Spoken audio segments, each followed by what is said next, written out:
ఇదే అంశంపై ఇవాళ డిఎన్ఏలో డిస్కస్ చేద్దాం. భరత్, గణపతి నిజంగానే లొంగుబాటుకు సిద్ధమయ్యారా? ఇంతకాలం అండర్ గ్రౌండ్ లో ఉన్న మావోయిస్ట్ అగ్రనేత ఇప్పుడు టచ్ లోకి రావడం ఏంటి? సో ఆయన నేపాల్లో తలదాచుకున్నట్టుగా గత కొద్ది రోజులుగా నిఘా వర్గాలు చెప్తున్నాయి. భారతదేశం దాటి ఎప్పుడైతే ఆపరేషన్ కగార్ జరుగుతుందో ఆ సమయంలోనే భారతదేశం దాటి, ఎందుకంటే ల్యాండ్ బార్డర్ బీహార్ సరిహద్దులో ఉంటుంది, నేపాల్కి ఎప్పుడో వెళ్ళిపోయారు. దాదాపు 1949లో జన్మించారు, అంటే వయస్సు 77 సంవత్సరాలు. సో ఆయన నడవలేని పరిస్థితిలో ఉన్నట్టుగా సమాచారం అందుతోంది. 1949లో ఉమ్మడి కరీంనగర్ జిల్లాలో బీర్పూర్ విలేజ్లో ఆయన జన్మించారు. ముప్పాళ్ళ లక్ష్మణరావు అలియాస్ గణపతి. టీచర్గా పనిచేశారు, చాలా మంది తెలీదు. ప్రభుత్వ ఉపాధ్యాయుడిగా కొద్ది రోజులు ఆయన పనిచేశారు. అప్పట్లో ధర్మపురి మండలం, ఇప్పుడు బీర్పూర్ అన్నదే ఒక మండల కేంద్రం అయిపోయింది ఇప్పుడు.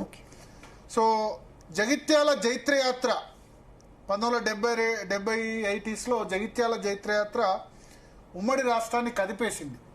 సో ఆ సమయంలో ఆయన జగిత్యాల జైత్రయాత్ర ద్వారా పోరాటం చేశారు. ఉద్యమంలో గణపతిని టీచర్ అని పిలిచేవాళ్ళు. కొండపల్లి సీతారామయ్య, గణపతి వాళ్ళిద్దరు కూడా ఒక విధంగా చెప్పాలంటే ఈ మావోయిస్టు ఉద్యమానికి వెన్నెముక లాంటి వాళ్ళు. అంటే మావోయిస్టు ఉద్యమం అంత పెద్ద స్థాయికి చేరుకోవడానికి వాళ్ళిద్దరు కూడా కారణం. సో కొండపల్లి సీతారామయ్యను పార్టీ నుంచి బహిష్కరించినప్పుడు, ఆ తర్వాత గణపతి అంటే 2006-07 ప్రాంతాల్లో మావోయిస్ట్ పార్టీ, అప్పుడు అంతకుముందు పీపుల్స్ వార్ అనేవాళ్ళు, పీపుల్స్ వార్ నుంచి సిపిఐ మావోయిస్ట్ పార్టీగా మారిపోయింది. పీపుల్స్ వార్ గ్రూప్ అనేవాళ్ళు, అన్నలు అనేవాళ్ళు. సో సిపిఐ మావోయిస్ట్ అన్నది నార్త్ ఇండియాలో నేపాల్ లేకపోతే బీహార్ అటువంటి ప్రాంతాల్లో మావోయిస్ట్ సిపిఐ ఎంఎల్ ఉండేది. సిపిఐ ఎంఎల్ అంటే Marxist communist party of India, Marxist Leninist. ఇవి రెండో విలీనం అయిపోయి సిపిఐ మావోయిస్ట్ గా రూపాంతరం చెందింది, పీపుల్స్ వారు ఇవన్నీ కూడా. సో దానిలో మొట్టమొదటి మావోయిస్ట్ అధిపతి ఎవరంటే, ఈ రెండు పార్టీలు విలీనమైన తర్వాత, ఇటు పీపుల్స్ వారు సిపిఐ ఎంఎల్ విలీనమైన తర్వాత, సిపిఐ మావోయిస్ట్ గా విలీనమైన తర్వాత మొట్టమొదలు దీనికి అధిపతి ఎవరంటే గణపతి.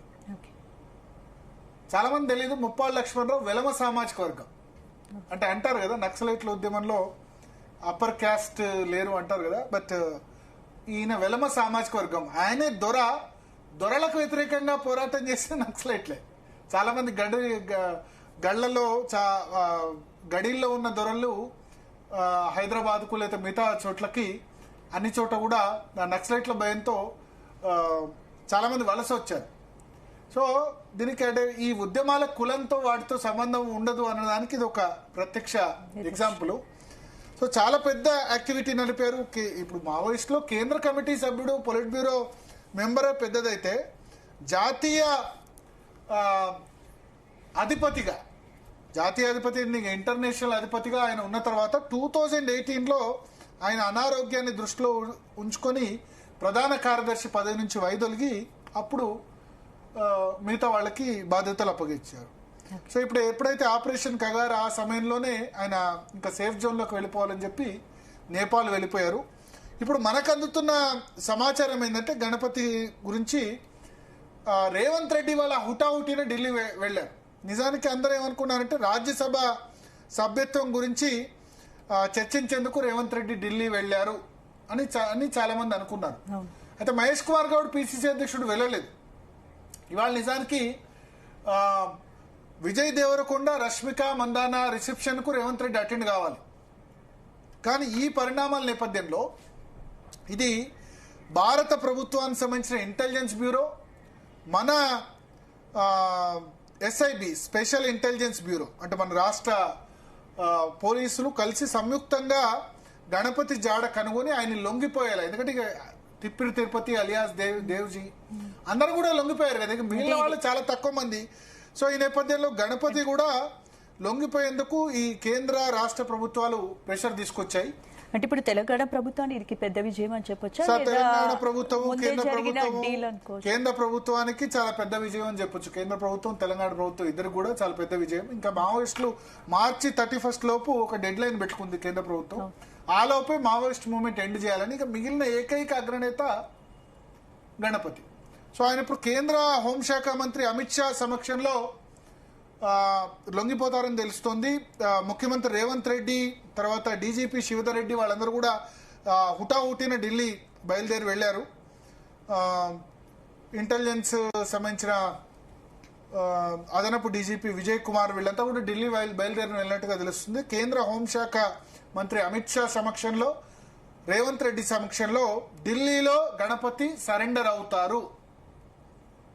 అది ఈ రాత్ర లేకపోతే రేపా అన్నది తెలియాల్సి ఉంది. So operation Kagar dead line కు ముందే గణపతి లొంగిపోనున్నారు. లొంగిపోయినట్టుగా అఫీషియల్ ప్రకటన మరి కాసేపట్లో వచ్చే అవకాశం ఉంది. 1983లో మావోయిస్ట్ పార్టీ, అప్పుడు మావోయిస్ట్ కాదు, అప్పుడు పీపుల్స్ వార్ పట్ల ఆకర్షితులై అజ్ఞాతంలోకి వెళ్లారు. బీఎడ్ చేశారు, వరంగల్లో బీఈడి ట్రైనింగ్ చేస్తూ ఆ పార్టీ పట్ల ఆకర్షితులై వెళ్లారు. కుటుంబంతో సంబంధాలు తెగిపోయినాయి. గణపతికి భార్య పిల్లలు కూడా ఉన్నారు. వాళ్ళు చాలాసార్లు అప్పీల్ చేశారు రమ్మని. బట్ తెలంగాణ వైపు కానీ స్వగ్రామం వైపు కానీ ఎప్పుడు కూడా తిరిగి రాలేదు. తీవ్ర అనారోగ్య సమస్యలతో ఉన్న తర్వాత అర్బన్ ప్రాంతంలోకి షెల్టర్ వెళ్లారు అని చెప్పారు. కొన్నిసార్లు నేపాల్, ఫిలిప్పీన్స్, భూటాను, బంగ్లాదేశ్ ఇటువంటి దేశాల్లో కూడా ఆయన ఉన్నారు. ఎందుకంటే భారతదేశంలో ఉంటే కనుక ఆయన థ్రెట్ ఉన్న నేపథ్యంలో ఉన్నారని తెలుస్తోంది.